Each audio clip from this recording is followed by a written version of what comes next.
your last dish is a live water spider. Welcome to WatchMojoUK, and today we'll be counting down our picks for the 10 worst things ITV has ever done. We'll pay your energy bills, got £1,000 as well. So this is energy bills, I think, for 4 months if it stops on that. Before we begin, we publish new content every day, so be sure to subscribe to our channel and ring the bell to get notified about our latest videos. For this list, we're looking at the worst things the British broadcaster ITV has done. Let us know in the comments which shows you think ITV should cancel. The Sex Pistols. They are punk rockers. The new craze, they tell me. In 1976, the Pistols were at the height of their popularity and deeply polarising figures in the UK. They were brought on to today as last-minute replacements for Queen and quickly proved to be just as outrageous as everybody said. You see, they are as drunk as I am. They are clean by comparison. They are a group called the Sex Pistols. They weren't helped by interviewer Bill Grundy, who destroyed his career as a broadcaster by being so hostile to the Pistols. Are you worried or are you just enjoying yourself? Enjoying myself. Are you? Yeah. So that's what you were doing. He goaded them into swearing on live television and then said some very inappropriate things to Susie Sue, which angered Steve Jones even more. We'll meet afterwards, shall we? You dirty son. You dirty old man. Grundy always denied that he was drunk, though if he wasn't, there's even less of an excuse for his lack of professionalism. Towie Live. Hiya, Barbie. Hi, Ken. Do you want to go for a ride? Sure, Ken. There's probably a contingent of people who believe scripted reality TV as a whole is one of the worst things ITV propagates. But for our money, we think this notorious live episode of The Only Way is Essex is a cut above the rest. Under the premise of Arch doing a charity talent show, the Towie cast got up on stage and performed for a lukewarm audience. So, that's what I don't know, I do want to tell people I'm happy. It was plagued with issues before airing too, as Rylan was dropped from appearing when it turned out the cast of the show didn't like him. Towie Live is widely regarded as one of the worst things to air on television, a disaster from start to finish. I'm a Barbie girl in a Barbie world. Life in plastic is fantastic. Schofield's List.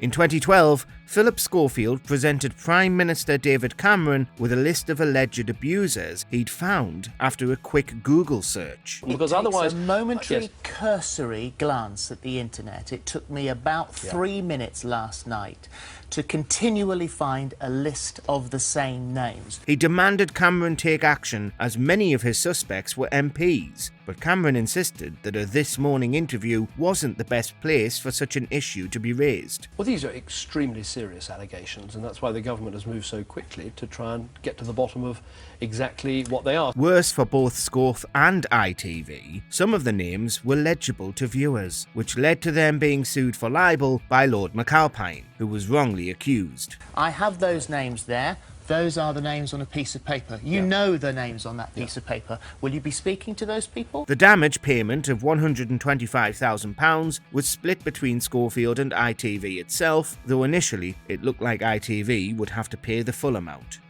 Exploitation. My name's Holly Steele. I'm 10 years old and I live in Accrington and I go to school. Time and time again, Britain's Got Talent faced outrage for its alleged exploitation of children.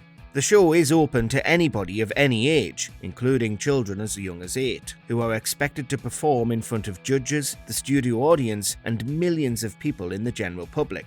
But more than once, ITV has been in the firing line when its youngest contestants get injured or upset. Whenever I see Holly dance, I'm extremely proud of her. No doubt about it. Notable was Holly Steele, who broke down in tears while singing Edelweiss. I could spread my wings and done 1,000 things. She was comforted by Anton Deck, and her mother later spoke out in defence of the show and ITV, but many have still called for better safeguarding and an age limit.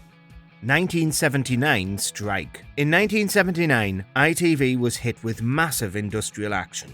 This wasn't the first time a strike affected the broadcaster, as there was another nearly a decade earlier, but the 79 strike lasted for months. ITV technicians want a 25% rise or they'll strike. Network bosses tell them it's 15% and no more. It came in the summer immediately following the notorious winter of discontent. In the end, multiple trade unions went on strike because of pay disputes, and, later, issues with safety with the non-union replacement engineers who were brought in. For 11 weeks that summer, next to nothing aired on ITV, as nearly all of its stations were shuttered by the action. There was no Coronation Street, no Emmerdale Farm, no Crossroads, and of course, no commercials. The unions won, and ITV was made to publicly apologise for how its long refusal to increase pay had taken it off air. Right into the autumn, the ACTT's General Secretary Alan Sapper stared down ITV's bosses, and it was the bosses who blinked first. Fixing X Factor. One of the most controversial pieces of reality TV ever made, The X Factor has been blasted for its many behind-the-scenes incidents for years. Though it went off-air in 2018, it was always plagued with allegations of fixing and cheating. Contestants who might already have music careers, the judges getting too involved when it looks like they might turn a profit, and huge accusations that the winner was already decided ahead of time and fixed by ITV. The biggest incidence of this was the Series 4 finale, Leon Jackson against Ridian Roberts, where Leon won, but many believed it should have been Ridian. 2007 phone-in scandal. Most major broadcasters were caught up in the premium rate phone-in scandal, but ITV was the one which got a whopping £70 million fine for its part in the proceedings. I'm a Celeb and, once again, X Factor were in the firing line, after it came out that the public votes weren't actually counting towards the vote total. That meant people were forking out to pay for those premium rate text messages, and their votes weren't affecting the shows at all. Not only was ITV scrutinised by Ofcom, but even the Met got involved in case criminal charges needed to be brought. ITV took the cash from the votes and ran. Live animals. What you could get away with in 2002 isn't what you can get away with today, and as times change, ITV has gotten more and more flack for using live animals in its Bush Tucker trials on I'm a Celeb. Your last dish is a live water spider. This has included many challenges that involve contestants actually eating a live animal, like the infamous Fern McCann spider trial. Though producers have tried to tone it down, animals are still routinely used in trials to make them more arduous, including live snakes and live insects, though they're no longer eaten alive. While these aren't the cuddliest of animals, ITV has still received tens of thousands of complaints over using them for entertainment value. Okay, pythons, not ideal. 1 minute gone, 1 star. Well done. Not safeguarding contestants. Between 2018 and 2020, 4 people connected to Love Island tragically took their own lives. Contestants Sophie Graydon and Mike Thalasitis, Graydon's boyfriend Aaron Armstrong, and the show's original host, Caroline Flack. The deaths have pulled ITV's safeguarding of its stars and presenters into question, with social media harassment a major part of the incidents. In response, ITV trained its staff, rebuilt its aftercare procedures, and went to great lengths to improve the show. In the 2022 series, they've even decided not to let contestants use social media while in the villa at all. Jeremy Kyle. It has a reputation for confrontation and controversy where participants face off to air their most personal problems. Unlike Love Island, the Jeremy Kyle show was cancelled after news broke about at least one death associated with it. Specifically, the tragic death of Steve Diamond, who'd appeared on the show and failed a lie detector test, which led to him taking his own life.